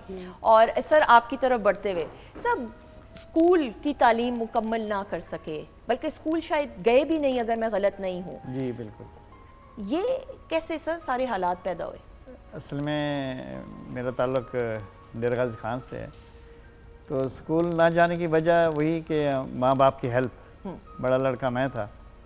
जब मैंने अपने घर के हालात ऐसे देखे कि इसमें घर चलना मुश्किल है और अब्बू मेरे काफ़ी परेशान थे, तो मेरे हाथ में अल्लाह ने जब हाथ दिए ना, तो इन हाथों में अल्लाह ताला ने बड़ी पावर दी है। तो मैंने बचपन से अपने हाथ से मैं बड़ी अच्छी कैलीग्राफी करता था, पेंटिंग्स करता था। तो मैंने कहा क्यों ना इससे के ज़रिए आमदनी बनाई जाए, और मैंने वो अपनी शॉप बना ली और उसमें मैं उस वक्त बड़े अच्छे पैसे बना लेता था। ये किस उम्र की बात है आपके? ये मैं जब मैं 8 साल का था। 8 साल की उम्र में अपनी आपने शॉप खोल? जी। तो स्कूल गोइंग तो था, माँ बाप कहते थे स्कूल जाओ, लेकिन जब मैं पैसे कमाने लग गया, मेरा ध्यान ज़्यादा आर्ट की तरफ हो गया। ये बता दूं आपको, आर्टिस्ट पैदाइशी होता है। मैं यही बिल्कुल सही। ठीक है। हाँ। वो अभी इस तरफ किया क्यों, पैसे कैसे, वो तो मैंने मुआशी हालत के लिए बनाए। हाँ। लेकिन मेरा ध्यान क्यों था, मेरा तवज्जो क्यों थी, वो बचपन से ही थी। ठीक है। पैदाइशी होता है आर्टिस्ट। तो मेरा ध्यान असल में उस वक्त मेले ठेले लगते होते थे, बहुत एक रिवाज होता था। बिल्कुल सही। बैसाखी मेला अस्पा, क्या कमाल वो दिन थे। बहुत अब वो नहीं रहा। बिल्कुल सही। बहरहाल, लेकिन वो मेले ठेलों का जो ज़माना था, हम बचपन में मेलों में जाते होते थे। वो रेस, हॉर्स रेस और हैंडीक्राफ्ट्स और बेहतरीन मवेशी, मालो मवेशी, ब्यूटी होती है, बड़ी खूबसूरती है अल्लाह ताला ने नेचर में बड़ी खूबसूरत। जब मैं उनकी तरफ ज़्यादा अट्रैक्टेड होता था। ठीक है। बचपन से ही अट्रैक्टेड होता था, ताकि मुझे बड़े खूबसूरत लगते थे जानवर, बड़े ये झूमर और ये folk dance, folk singer. Baisakhi के मेलों पे यही लोग आके परफॉर्म करते हैं। तो मेरा ध्यान उसमें उस तरफ ज़्यादा, फिर मैं उसमें कैलीग्राफी करने लग गया, पेंटिंग करने लग गया। स्कूल ऐसा ऐसा ख़त्म होता गया। बिल्कुल ठीक है। तो मुझे याद है कि मैं 6ठी क्लास में मैंने स्कूल जाना बिल्कुल ख़त्म कर दिया और पेंटिंग की शॉप बना ली। ठीक है। और वहाँ से अच्छी आमदनी आना शुरू हो गई। ओके। और माँ बाप कहते हैं अब तुम ठीक है यही करो। पहले तो वो मना करते थे, बाद में उन्होंने कहा यही आप यही करते रहो, ठीक है। तो वो लेकिन मैं जब देखता था स्कूल जाते बच्चों को, थोड़ा सा मैं सोचता था कि मेरे कपड़े रंगों वाले हैं और वो जैसे सारे रंग कलरफुल रंग लगे होते हैं और मैं एक लेबर वर्क करते हुए उन बच्चों को जब देखता था मेरा ख्याल फिर जाता था कि मैंने पढ़ना भी है। बिल्कुल ठीक। और फिर मैं रात को स्टडी करता था, वाह, दिन को अपनी शॉप बनाता। देखे ना। हाँ। ठीक है। तो वो फिर मैट्रिक का इम्तिहान दिया मैंने, वो भी प्राइवेट दिया। बिल्कुल ठीक। FA का प्राइवेटली। तो मैं वहाँ से मुझे याद है मैंने कैंची चप्पल पहनी हुई थी, शलवार कमीज़ पहन के एक बैग लिया। तो मैंने कहा अच्छा अब्बू जी मैंने लाहौर दाखिले के लिए जाना है। तो उन्होंने मुझे पकड़ा भर के, उन्होंने कहा मियाँ साहब इन्होंने लाहौर ना जान देना, बत्तियाँ देख के वापस नहीं आएगा। ठीक है, चमक दमक शहर की देख के। तो मुझे ये याद है। ठीक है। तो माँ बाप कहने लगे अब आपको जो है ना वो पैसे कहाँ से आएंगे, ये कई बहाने बनाए उन्होंने, कई दफ़ा रुकावटें आगे की। मैं कहा नहीं मैंने जाना है, मैंने पढ़ना है। वो हुआ कैसे कि एक दफ़ा मेरा लाहौर आना हुआ, मैंने ये फाइन आर्ट में आर्ट कॉलेज देख लिया जहाँ लड़कियाँ लड़के पेंटिंग्स कर रहे हैं। तो मैं कहा इनसे अच्छे तो पेंटिंग मैं खुद करता हूँ। मेरे जहन में वो एक ड्रीम था कि मैंने यहाँ पे आके पढ़ना है और अपने पैसों से ही आगे पढ़ना। ठीक है। तो मैं वहाँ से बैठा और सीधा लाहौर आ गया। लाहौर है तो अपना एडमिशन भरा, टेस्ट दिया। टेस्ट देने के बाद उदास बैठा हूँ कि मुझे इतला कौन देगा। वो भी एक मेहरबान। हमेशा बंदे को 2 टाइम पे बंदा ऐसे वक्त में बंदा याद रहे जो आपको मुश्किल टाइम में साथ दे या जो आपको कभी धोखा दे जाए। ये बंदे नहीं भूलते। बिल्कुल ठीक है। तो वो मौसम मुझे अभी भी याद है जिसने मुझे तार भेजी थी कि आपका एडमिशन हो गया। खुशी अच्छे वक्त में हर कोई साथ दे देता है। असल तो होता है कि और मैं डीजी खान से फिर बस पे बैठा, जब आके लिस्ट देख रहा हूँ मैं, तो मैं नीचे देख रहा था शायद मेरा नीचे कहीं नाम होगा, तो मेरा नाम टॉप ऑफ द लिस्ट था। माशाल्लाह। ठीक है, बिल्कुल ठीक। तो वो टेस्ट में भी A ग्रेड लिया, फिर मैट्रिक में भी अच्छा, क्योंकि मेहनत ये इसलिए की थी कि मैंने उस कॉलेज में जाना है। बिल्कुल। और ख़वातीनों से मैं यहाँ पे सर आपकी थोड़ी कता कलामी की माफ़ी, आप देखें कि डेडिकेशन और पैशन के साथ घर वालों की भी साथ साथ घर की भी चूल्हा जलाते हुए अपनी जिम्मेदारी को समझते हुए पढ़ाई भी, टैलेंट भी, एवरीथिंग इज़ पॉसिबल। नीलम आपको भी मैं गुफ्तगू में शामिल करते हुए, अगर आप भी मैं कहूँ सर की तरह तो गलत नहीं होगा, हर चीज़ को बैलेंस के साथ, ये मुश्किल तो नहीं है?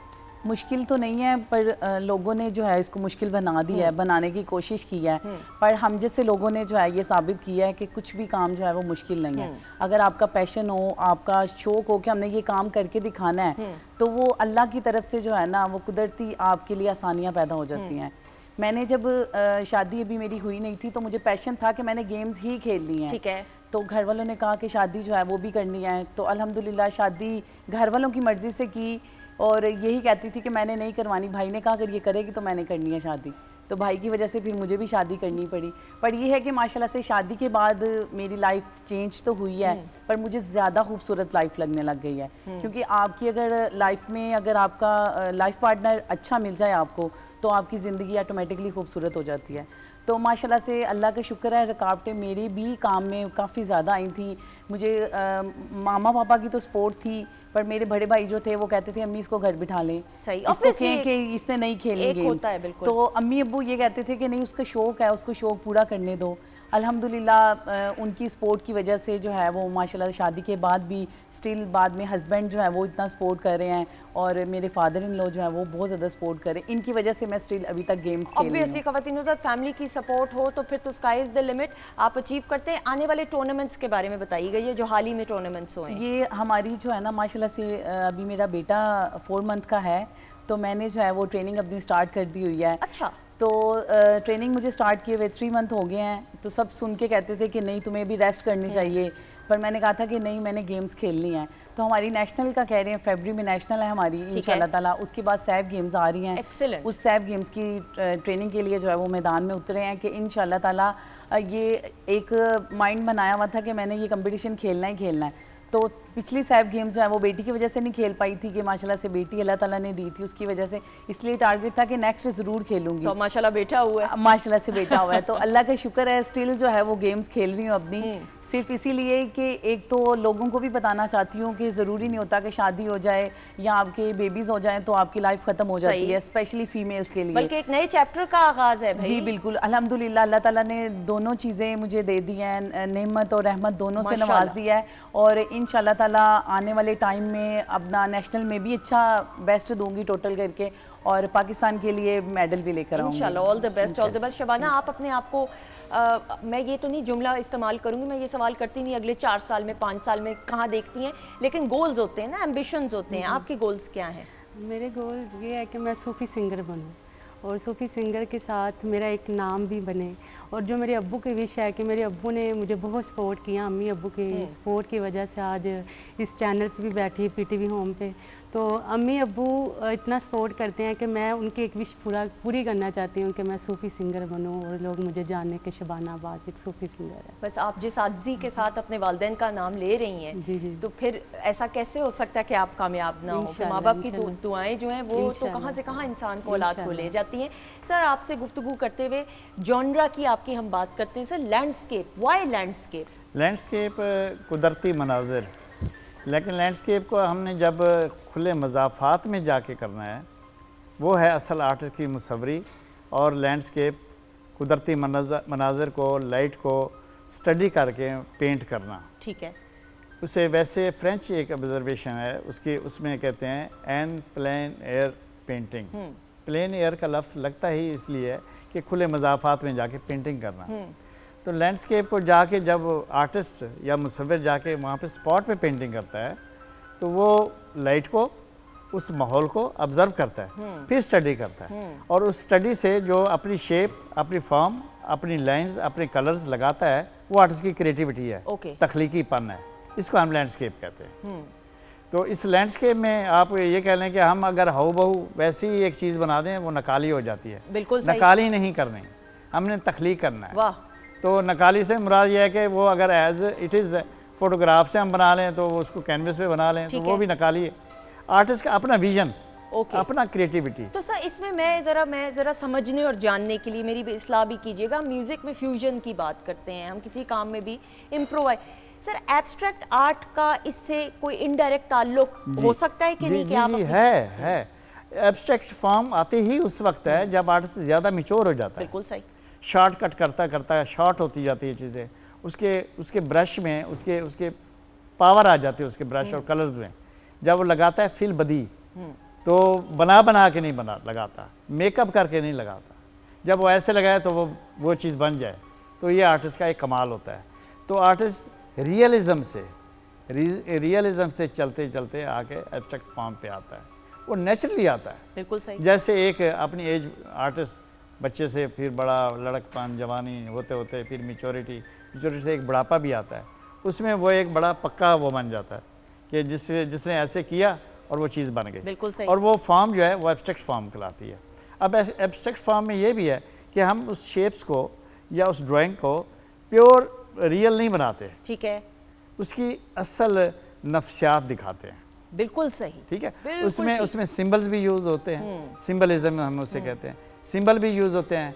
शॉर्टकट, शॉर्ट हैंड जैसे है, वो आर्टिस्ट की शॉर्ट हैंड पेंटिंग होती है। बिल्कुल। आप ना जैसे जैसे बता रहे हैं, मैं विजुअलाइज करती जा रही हूँ। सर, मैं ज़रूर इसी में एक पेंटिंग को तख्लीक करने में अब कितना टाइम वक्त दरकार होता है? अच्छा, ये टाइम आपने जो बात की है, ये ना समझें कि मैं 3 घंटे बैठूंगा तो पेंटिंग बना लूंगा। नहीं, मैं बिल्कुल उसकी सोच में अरसा लगता है। बिल्कुल ठीक। वो जो बचपन से ही उसका करता आ रहा है, वो तो एक स्किल करने के लिए करता रहता है, लेकिन बाद में एक ऐसा टाइम आता है जब उसकी मैच्योरिटी, उसका फ़लसफ़ा, उसकी थिंकिंग वो पेंटिंग में शामिल हो जाती है। ठीक है। एक स्किल के साथ उसकी थिंकिंग शामिल हो जाती है, उसकी सोच शामिल हो जाती है। अब वो सोच उस पर डिपेंड करता है आर्टिस्ट किस ख्याल का है। पॉजिटिव है तो पॉजिटिव बनाएगा, नेगेटिव है तो नेगेटिव बनाएगा। सर, आपको कितना वक्त दरकार हुआ? मैक्सिमम कितना टाइम लगा? टाइम में एक पेंटिंग बनाते हैं तो उस पर 8-10 दिन लग जाते हैं। ठीक है। और उसमें डिफरेंट स्टेप हैं। ठीक है। आप पहले उसको प्रिपेयर करते हैं, फिर अब अच्छा पेंटिंग शुरू करने में करते करते उसमें बंदा खो जाता है बिल्कुल ऐसा ही और है। खुद ही खुद बढ़ता जाता है। एक टाइम आता है पेंटिंग को जो उसने सोचा होता है वैसे नहीं, ऑटोमेटिकली क्या से क्या बन जाता जो बड़े पेंटर्स होते हैं, जो तख्लीक कर रहे होते हैं, क्रिएट, उनको तो ना दिन का पता होता है ना रात की है। खबर होती है। ऐसी तो उसमें वो खुद ब खुद जब खो जाते हैं तो पेंटिंग एक शाहकार बन जाता है। सर मैक्सिमम टाइम आपको कितना, कोई एक ऐसा शाहकार के आप क्रिएट कर रहे हैं, उसको बना रहे हैं, लेकिन एक वो फ्लो नहीं आ रहा। फ्लो नहीं आता, उसमें उसके भी मूड पे डिपेंड करता है। आर्टिस्ट में मूड है, थोड़ा बहुत सोच भी आती है, सच्ची बात, और जिसे कहते हैं ना वारिस ठीक है, बिल्कुल वो भी आती है। बिल्कुल ठीक है। अगर वो नहीं होती तो फिर वो बनती नहीं है चीज़। कभी ऐसा हुआ आपके साथ? हाँ, बहुत दफ़ा, कोई बहुत एक ऐसा दफ़ा, कई वाकया? उलझने हैं, कई ऐसी मामलात होते हैं। ठीक है। कुछ हमारे हालात भी ऐसे होते हैं। ठीक है, वो obviously जिसमें- हालात। लेकिन मैं आपको बता दूं, पेंट करना ऐसा ही है, अगर मैं तो कहता हूँ हर किसी को करना चाहिए। बिल्कुल ऐसा ही है। अपना एक हिस्सा पेंटिंग करनी चाहिए, सिंगिंग करनी चाहिए। जो नहीं करते तो मैं समझता हूँ वो नॉर्मल लोग और नहीं हैं। ये खवातीनों से कथासिस है, ये आप अपना जो कथासिस है आप कर रहे होते हैं। आप देखें, कहते हैं मौसीकी रूह की ग़िज़ा है। आप जब मौसीकी सुनते हैं, आप किताबें पढ़ें, आप शेर व शायरी से लगाव रखें, आप पेंटिंग करें, लिखना शुरू करें, पढ़ना शुरू करें, समझना शुरू करें। ये मुख्तलिफ़ तरीके हैं कि आप कथासिस कर सकेंगे, क्योंकि ये अब रूटीन जो हमारी हो चुकी हुई है, इस रूटीन में हम इतना उलझ गए हैं, जिसमें मैं और आप हम सब हैं, कि वक्त नहीं निकलता। तो वक्त निकाल के इन तमाम चीज़ों में अपना वक्त लगाएं, ताकि आप ये हेल्थ का हिस्सा है। बिल्कुल ऐसा ही ये हेल्थ का हिस्सा है। और मैं ये मैसेज देना चाह रहा हूँ कि जितने सब्जेक्ट भी है, जितने सब्जेक्ट लोग पढ़ते हैं, डॉक्टर बन रहे हैं, इंजीनियर बन रहे हैं, उनको कम से कम सिंगिंग और पेंटिंग ज़रूर करनी चाहिए। आई एग्री, बिल्कुल ऐसा ही है। उसमें उनकी बहुत सारी सोच कन्वर्ट होती है, बहुत सारा। मैं कभी कभी बैठा होता तो मैं ये भी कहता हूँ कि अगर ये मैं पेंटिंग ना कर रहा होता तो मैं शायद नॉर्मल ना होता। सही है, आप बिल्कुल। मैं तो बल्कि इसमें कहती हूँ परफॉर्मिंग आर्ट्स की फील्ड में भी बच्चों को डालें। हो सकता है उनमें कोई टैलेंट ऐसा हो तो वो निकल के। स्पोर्ट्स, अगेन नीलम, स्पोर्ट्स भी एक ऐसा तरीका है कि आपका कथासिस होता है। और जो स्पोर्ट्स वुमन का कॉन्फिडेंस होता है, एकेडमिकली पढ़ाई में अच्छे होने का कॉन्फिडेंस कुछ और है, लेकिन स्पोर्ट्स पर्सनालिटीज़ के कॉन्फिडेंस को नहीं आप बीट कर सकते। जी बिल्कुल, वो आपको गेम जो है ना, वो आपको ये चीज़ बताती है कि आपको खुद के अंदर एक बर्दाश्त जो है ना वो पैदा करनी चाहिए। तो क्योंकि स्पोर्ट्समैन नाम ही उसी का है। आपकी गेम जो होती है वो ऐसी होती है कि किसी टाइम पे आपकी लिफ्ट नहीं लग रही तो आपको गुस्सा आ जाता है, ये क्यों नहीं लग रही। तो वो आप लोगों को, हर स्पोर्ट्समैन को चाहिए कि अपनी अपनी फील्ड में जो है ना, वो आप लोगों को सब्र तहम्मुल का मुजाहरा करते हुए, अल्लाह से मदद मांगते हुए आपको वो काम करना चाहिए। अपनी लिफ्ट लगानी चाहिए या अपना इवेंट जो है ना उसमें परफॉर्मेंस देनी चाहिए। अच्छा, मुझे सच बताएं, गुस्सा तो अब जाके कंट्रोल होना शुरू में खेलती थी तो मैदान में दिल तो नहीं किया कि मैं असल वाला गुस्सा दिखा दूं? हुआ होगा ऐसा, मैं मान नहीं सकती। असल वाला गुस्सा दिखाया भी है काफी जगह पे। बताएं ना प्लीज, बहुत सारे वाकयात। क्योंकि मेरी जो सब कह रहे हैं मैं क्यों उधर बैठ गया सोफे पे। मेरी जो गेम है ना, वो जितनी माशाल्लाह से मैंने गेम्स खेली हैं, क्योंकि उनमें ये तकरीबन सारी गेम्स ऐसी हैं जो मेल स्पेशली लाइक करते हैं। अच्छा, इसमें देखें ना 7 स्पोर्ट्स की हम बात करते हैं। वेट लिफ्टिंग हो गई, कबड्डी होगी, उसके अलावा बाकी बताइए। उसके अलावा साइकिलिंग 5 साल मैंने चैंपियन रही हूँ उसकी। उसके अलावा जिमनास्टिक की चैंपियन रही हूँ, कराटे की चैंपियन रही हूँ, वुशु की चैंपियन रही हूँ, पावर लिफ्टिंग और वेट लिफ्टिंग और कबड्डी। ये तो बाकी रह क्या गया भाई? ये मेरा शौक और जुनून था कि मैंने गेम्स खेलने हैं। सर आपके लिए अलग सोफे का मैं इंतजाम टेंशन नहीं मैं हूँ आपके साथ। आपने नहीं, ऐसी कोई बात नहीं। मुझे सारे ये कहते हैं कि अब तो तुम्हारी शादी हो गई है तो इसका मतलब है कि शोहर को उठा उठा के फेंकती होगी। आप, मुझे पता है ऐसा नहीं करती, ये मुझे पता है। नहीं, अल्हम्दुलिल्लाह खुद ही मोहतात रहते हैं। टेका और रोब ऐसा होता है। नहीं, अल्हम्दुलिल्लाह। मैं साइकिलिंग का बताएं नीलम ना, साइकिलिंग की हम बात करें, बड़ा मुश्किल काम इसलिए है कि हमने बड़ा आसान समझा हुआ है ना इसी खेल तफरी के लिए, लेकिन साइकिलिंग के लिए तो you need to have a lot of power. जी बिल्कुल, साइकिलिंग जो है वो मैंने 5 इयर्स की है माशाल्लाह से। जब चैंपियन हुई थी तो वो साइकिलिंग फिर मैंने स्किप कर दी थी, दूसरी गेम्स खेलने लगी थी। साइकिलिंग में एक दफ़ा ऐसे हुआ था स्किप, जिस वजह से मैंने की थी कि साइकिलिंग की ट्रेनिंग करते हुए हम लोग एयरपोर्ट की पे ट्रेनिंग करते थे इसकी मॉर्निंग में, तो उस दौरान मेरा एक्सीडेंट हुआ था कि गाड़ी जो थी वो मेरे ऊपर से गुजर गई थी। तो अल्लाह ने बचाया था। मेरे सर पे जो है वो स्टिचेस लगे थे, 11 स्टिचेस लगे थे मेरे सर पे। वीक के बाद मेरा इवेंट था, नेशनल थी मेरी, तो जो मेरे कोच थे उन्होंने मुझे स्टिचेस वगैरह लगवा के तो उन्होंने घर भेज दिया ना मुझे। उन्होंने कहा आप घर में रेस्ट करें, आप अब कंपटीशन नहीं खेल सकती। तो उस टाइम पे मुझे थोड़ी सी तबीयत बेहतर हुई तो मुझे गुस्सा आ रहा था कि मुझे चोट क्यों लगी है, कि मैंने इतनी ट्रेनिंग की हुई थी तो मैंने कंपटीशन खेलना था। तो मेरे कोच मुझे एक दिन घर छोड़ के गया, नेक्स्ट डे मैं ग्राउंड में आ गई हूँ। मैंने कैप पहनी हुई है स्टिचेस के ऊपर, तो ऊपर मैंने हेलमेट पहना है, तो मैंने कहा मैंने कंपटीशन खेलना है, मैंने इतनी मेहनत की हुई है, मैंने ये कंपटीशन खेलना है। और उसमें 9 इवेंट्स होते हैं साइकिलिंग में, रोड के भी और ट्रैक के भी, तो माशाल्लाह से मैंने 7 मेडल लिए थे उसमें। तो मुझे इस तरह से शौक और जुनून है, तो मैंने कहा था कि नहीं, मैंने कंपटीशन जरूर खेलना है। बाहिम्मत हैं आप माशाल्लाह माशाल्लाह से, और बड़े बुजुर्गों की दुआएं भी साथ हैं। मेरे सबसे ज्यादा मेरे माँ बाप की, उनकी वजह से ही आज मैं इस जगह पे। बिल्कुल ऐसा ही, और हमारी दुआएं भी आपके साथ हैं। सर आपका शुक्रिया अदा करते हुए थैंक यू सो मच। गो के वक्त कम लेकिन बातें इतनी, अगली नशिस्त मैं एक मैसेज देना चाह रहा हूँ। तरबियत जो है ना वो बहुत ज़रूरी है हमारी नई नस्ल के लिए। आजकल जो सोशल मीडिया का दौर है और हर किसी के पास मोबाइल है, तो उसमें मैं ये कहना चाह रहा हूँ कि माँ बाप को अपने बच्चों की तरबियत करनी चाहिए और पॉजिटिव तरबियत करनी चाहिए। ये एक चीज़ याद रखें कि एक खाली बाटल में अगर आप खुशबू भरेंगे तो खुशबू ही आएगी उसमें से, अगर उसमें तेज़ाब भरेंगे तो फिर तेज़ाब ही मिलेगा। Very well said. तो माँ बाप को अपने बच्चों के साथ शेयर करना चाहिए और बच्चों को भी अपने माँ बाप के साथ शेयर करना बिल्कुल चाहिए। और कम्युनिकेशन गैप नहीं होना चाहिए, कम्युनिकेट एक ही छत पे रहते हैं, सारे अजनबी हैं, तो काश ये कोई समझ पाए, एक दूसरे के साथ शेयर करें और माँ बाप को अपना दोस्त बनाएं। बिल्कुल, बहुत शुक्रिया sir. Neelam thank you so much. Shabana thank you. Huma का शुक्रिया अदा करते हुए वेरी गुड, हुमा ने बना लिया खाना। और हम दिखा दें प्रेजेंटेशन, जल्दी से दिखा दीजिएगा। और ख़वातीन-ओ-ज़ात इसी के साथ आपका भी शुक्रिया अदा करते हुए थैंक यू सो मच। दुआओं में याद रखिएगा। खुदा हाफिज़ हमारी तरफ से। लेकिन जाने से पहले शबाना आ जाइएगा बहुत सारी क्लैप में।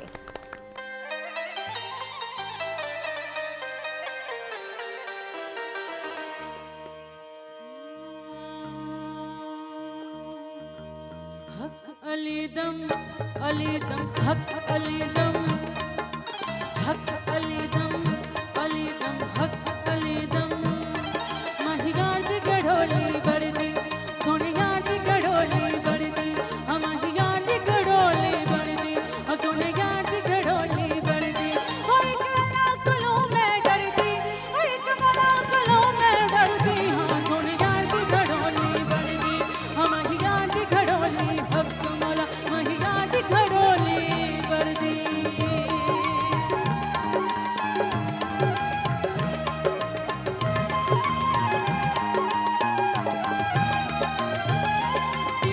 तेरा हजरत मीना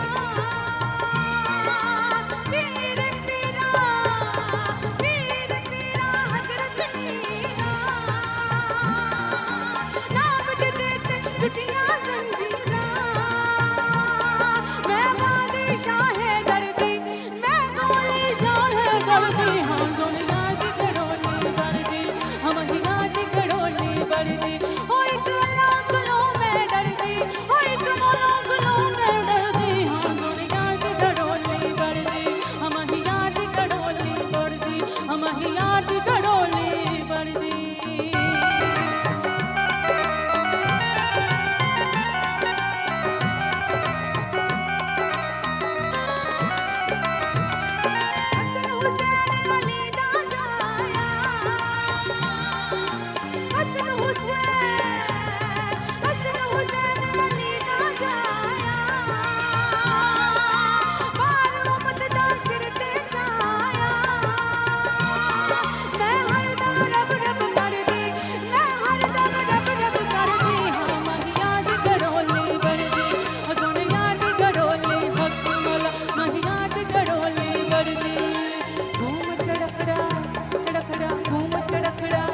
चड़खड़ा घूम चड़खड़ा